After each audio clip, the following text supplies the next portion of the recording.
एक समय की बात है। एक छोटा सा गांव था जहां एक प्यारा सा लड़का रहता था जिसका नाम नीमू था।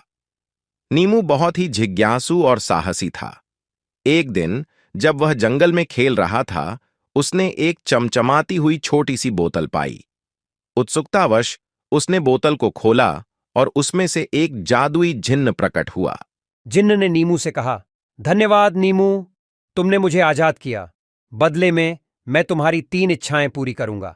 नीमू ने पहले सोचा, फिर मुस्कुराते हुए कहा, मेरी पहली इच्छा है कि मैं दुनिया भर की सैर कर सकूं।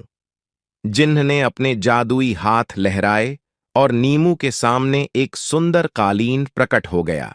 यह जादुई कालीन तुम्हें जहां भी ले जाना चाहेगा, ले जाएगा, जिन्न ने कहा।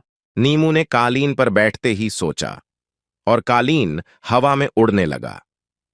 नीमू ने दुनिया की सारी अद्भुत जगहें देखीं, ताजमहल, पिरामिड, एफिल टॉवर और भी बहुत कुछ।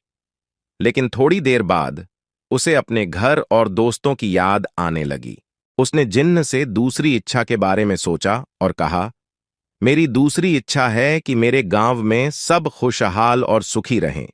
जिन्न ने फिर से अपने हाथ लहराए और नीमू के गांव में सबके चेहरे पर मुस्कान आ गई।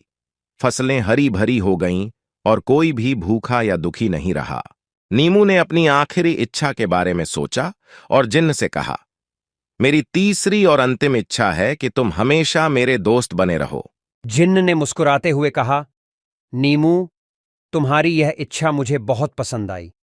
मैं हमेशा तुम्हारा दोस्त रहूंगा और जब भी तुम्हें मेरी जरूरत होगी, मैं आऊंगा।